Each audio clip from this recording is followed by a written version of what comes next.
mo rí gbogbo ẹ̀yin mùsùlùmí kan mi lè sọ pé bóyá ẹ̀ ń sunkún mi nílò language yẹn bọ̀ tọ́rọ̀ ń dùn tó ń ta yín lára tẹ́ ń béèrè lọ́wọ́ mi pé ẹ wá mi sọ ẹ fọ̀rọ̀ mùsùlùmí ilẹ̀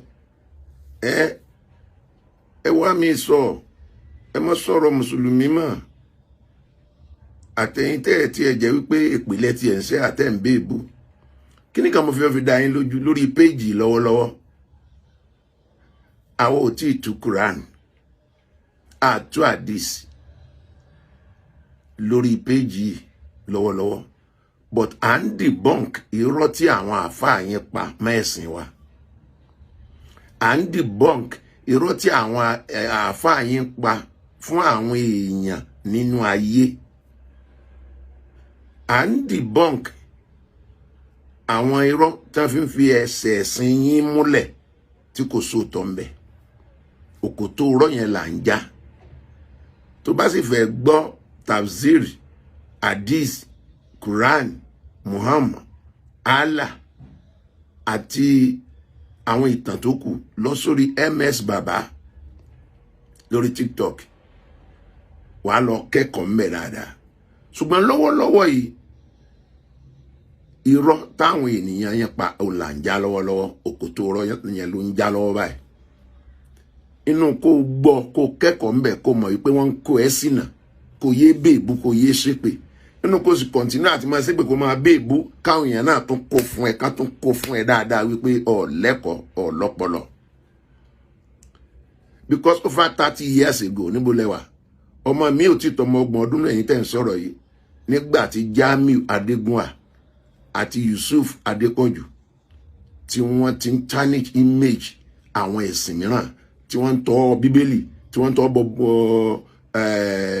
tí wọ́n ń sọ̀rọ̀ ẹ̀sìn Christian tí wọ́n ń tọ́ bọ Bible tí wọ́n ń sọ oríṣiríṣiríṣiríṣi tí wọ́n ń pe Jésù lólè Jésù sì wọnú oko àgbàdo alágbàdo lọ wá omi mo tún fẹ́ fi hàn yìí àáfàá ni mùsùlùmí ni inú rọ́ tí Yusuf Adépọ̀jù Akadim tó pa tẹ́yìn dẹ́ ń pe ẹgbọ́lọ́n tóbi Allahu Akbar làáfà ìtúnfẹ́ tú ì kẹ́mọ́ sọ pé wọ́n kọ́ tiẹ̀ ni wọ́n kọ́ tiẹ̀ ní tí wọ́n bá kọ́ ti fídíò kan ìwọ lọ mú fún fídíò tiẹ̀ wá jẹ́ ká rí tí wọ́n bá kọ́ tiẹ̀ go and bring the full video wá fi hàn wá káwọn bí tí wọ́n kọ́ ti ń bẹ̀ ẹ sí ara yín lóye ẹ̀yà ara yín ní làákàyè àáfà yìí mo fẹ́ràn ẹ̀ gan kí ni tó ṣe ó gbé Arabic Bible ó kà ó gbé Yorùbá Bible ó kà ó gbé English Bible ó kà lórí ẹsẹ̀ Bíbélì kan ṣoṣo wípé Jésù wọnú oko àgbàdo alágbàdo ó sì ya ó jalè ńbẹ̀ yẹn ó jalè ńbẹ̀ yẹn ó jalè ńbẹ̀ yẹn ọwọ́ Jésù kan àgbàdo báyìí Jésù débi àgbàdo alágbàdo wọn ò dẹ̀ kọ síbẹ̀ pé ó wọnú oko àgbàdo alágbàdo ẹ jẹ́ á jọ wo fídíò yẹn.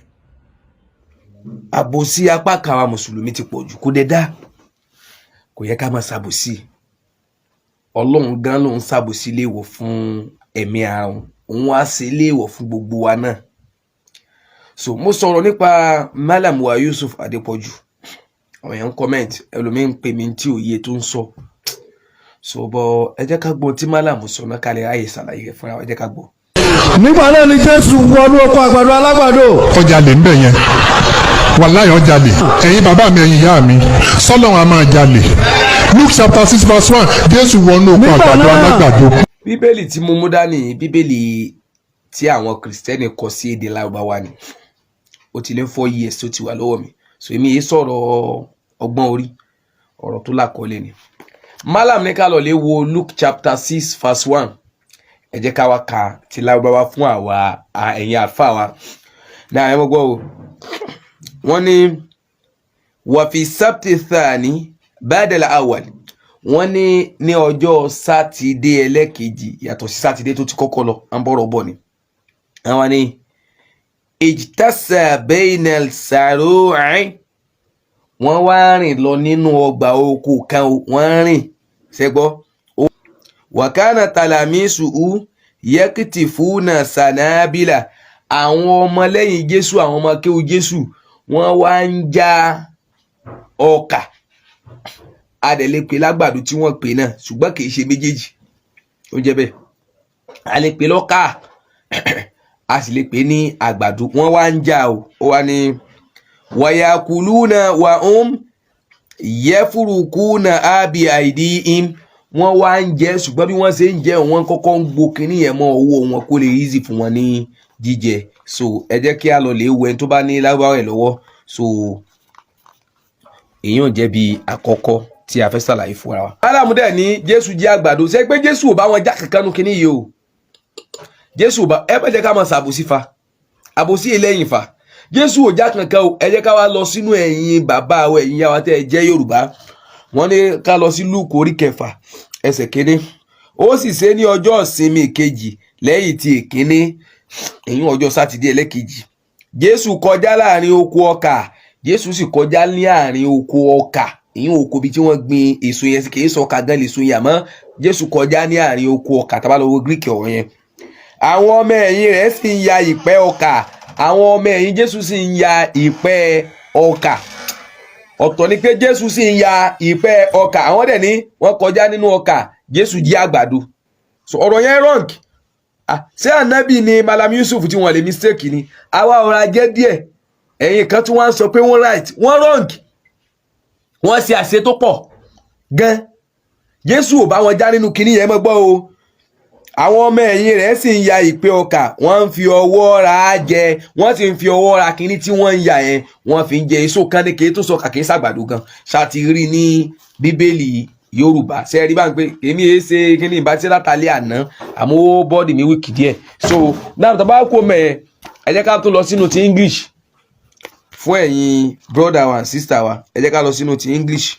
Luke chapter 6 verse 1. Luke chapter 6 verse 1. Kí la fẹ́ máa ṣàbòsí sí? Ẹ jẹ́ ká fàbòsí lẹ̀.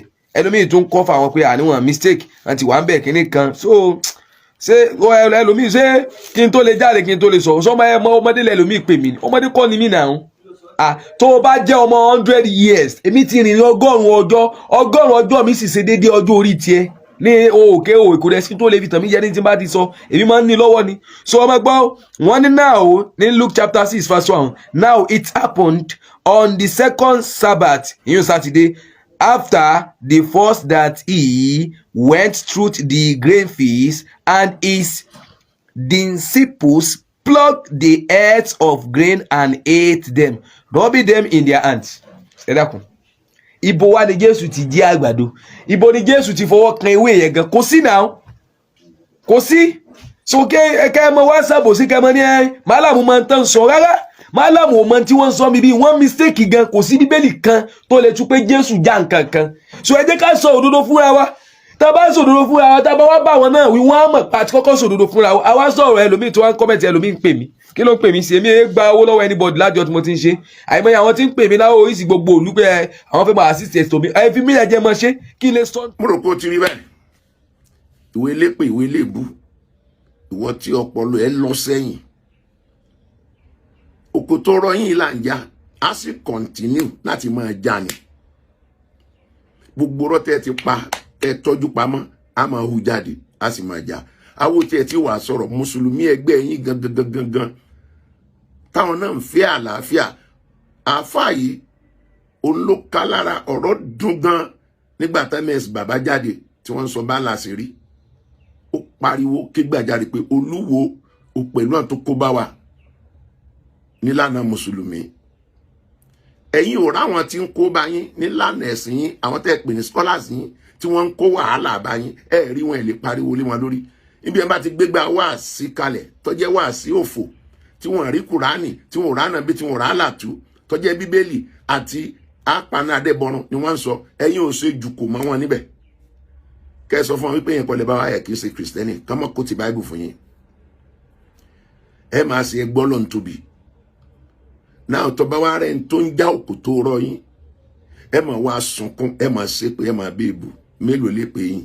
Ẹ máa explain tire. Ẹ máa sunkún tire, ẹ máa ṣe pé tired. Ìsáyẹ̀dà kẹ́ bá wọn family yín wí. Àbí kí wọ́n náà rí pẹ́sìn yóò pè ẹ́ kọjá sẹ́sìn mi. Ó yẹ báyìí. Fílẹ̀ tí ọba pè ẹ́ kọjá sí omi. Christian ò kí ń so ní wàhálà, even oníṣẹ̀ṣe ò kí ń so ní wàhálà. Ẹ̀sìn yín lẹ̀sìn wàhálà, lẹ̀sìn jàgídíjàgan. Ẹ tún máa retí àtúnmú mi bọ̀ láìpẹ́. Ẹ jọ̀ọ́ ẹ bá mi sáré appreciate àfáà yìí. Mi ní pè ní àfáà, ẹ bá mi appreciate mùsùlùmí yìí, ẹ bá mi appreciate Islam yìí, because tó bá jẹ́ àfáà ni ó lè má sọ òtítọ́ ọ̀rọ̀ yìí.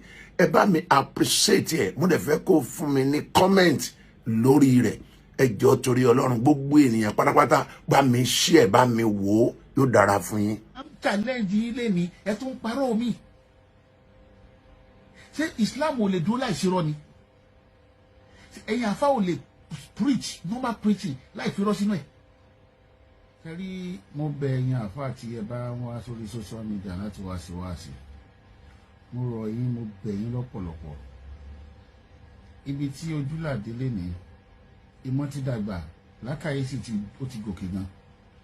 Àwọn ọ̀rọ̀ òfò tí wọ́n pa fáwọn bàbá wa ń gbà yẹn, ẹ drop ẹ̀ sínú ilé, má gbé wá síta mọ́. Torí ẹ lè expect kí irú àwa at my age kí n tún wá máa dúró sórí irọ́, máa báyé sọ irọ́. Ké nínú ọ̀rọ̀ tí mo sọ lánàá, ó ní fídíò àfáà kan tí mo rí tó ń try láti proof pé Ànábì Muhammad sallallahu alayhi wa sallam pé bó ṣe lágbára sí, bó ṣe kínní. Ó wá ń sọ wípé tí Ànábì tó bá ń lọ pé báwọn pé kòkòrò kí ń pẹ̀ sí ara Ànábì, pé Ànábì máa ń gbẹ́sẹ̀ méjì lẹ́ẹ̀kan ṣoṣo, pé tí Ànábì bá ń lọ níwájú bá ń lọ yóò máa rẹ́yìn láti nígbà kan náà. Ṣé gbogbo àwọn ọ̀rọ̀ wọ̀nyí Al-Qur'an sọ fún yín pé èèyàn bíi tiyín ni? Ìjọba olè tí gbogbo àwọn díje wáìkè múlẹ̀. Àwọn ọ̀rọ̀ tẹ pàǹgbà yẹn bẹ́ẹ̀ náà lẹ́nìkan ní Ànábì pàṣẹ fún òun àtòṣùpá kó sọ̀kalẹ̀ sí lọ́wọ́, kí ló dé náà? Ẹ sì tún gbèrú yẹn wá síta lẹ́ni. Èyí tó fa ọ̀rọ̀ yìí wá ní arákùnrin kan tó ní nígbà tí Ànábì ń lọ nìkan ló mọ Muhammad pé Muhammad á ní igi oko mọ o, pé igi oko sì dìde ó sì wá pàdé Muhammad. Abba náà àkọ́kọ́ ẹ fún wa ní proof ìlú tí igi yẹn ti dìde, kí lórúkọ igi náà? Torí ní Mẹ́kà wọ́n ní pé ní Mẹ́kà aṣálẹ̀ ni.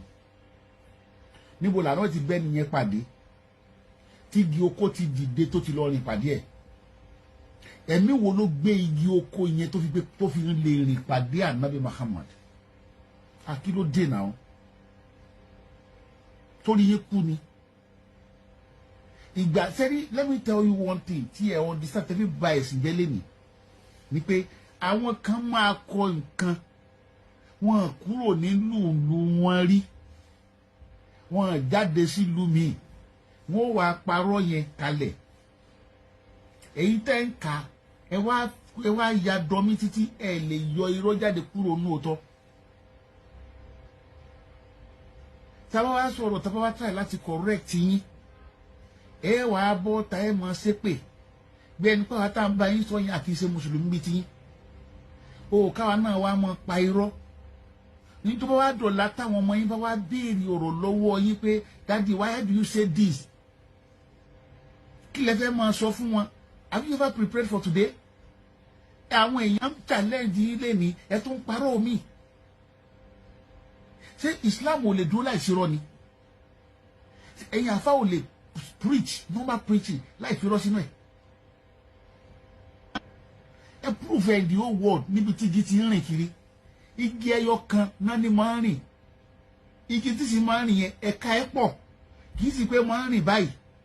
Ó ní bí ṣe máa ń mú, màá dẹ̀ padà ṣe fídíò lórí ẹ̀ tẹ́ mọ̀ bí tó fi lè rìn bẹ́ẹ̀. Tẹ́ bá gbé lójú yín yóò rìn, tẹ́ bá bá nìkan lẹ́nìí, tó bá dọ̀la ẹ̀rí kó ti sún síwájú. But I will tell you why. Ọlọ́run kò dó tí wàá kó mọ́ kájú àánú ẹ̀ kúrò lára wa. Assalamu alaikum wa rahmatullahi wa barakatuh. Mo lérò pé ẹ ti rí fídíò náà. Ohun tá à ń sọ gẹ́lẹ́ lélẹ́yìí. Tó bá yẹ kó ní kálukú gbájú mẹ́ẹ̀sìn ẹ̀, ẹ̀rọ tó wà nú ẹ̀sìn kálukú wa a lè yanjú ẹ̀ tán. Irọ́ tí ọ̀pọ̀lọpọ̀ oníṣọ̀ọ̀ṣì ń pa fúnra lára wọn, wọn lè yanjú ẹ̀ tán láàrin ara wọn. Èyí tí Kristẹni ń pa fúnra lára wọn, wọn lè yanjú ẹ̀ tán láàrin lára wọn. èyí tí àfa ń pa fúnra lára wọn lè yanjú ẹ̀ tán láàrin ara wọn. Ẹ̀sìn tó ń sìn kò tí ì yí ẹ, o ò mọ ibi tó dorí ẹ̀kọ́, o tún bọ́ sórí ẹ̀sìn ẹlẹ́sìn. Ẹ bá mi ṣe ẹ̀kọ́ dọ́dọ̀ àwọn irọ́ pọ̀ ju irọ́ gún à. Ẹ jẹ́ kí wọ́n mọ̀ wípé tí wọ́n bá ní ayé lò tán níjọba ọ̀run lọ, kí wọ́n gbọ́ ọ̀rọ̀ ìsítí ọ̀rọ̀ ọ̀jọ̀gbọ́n.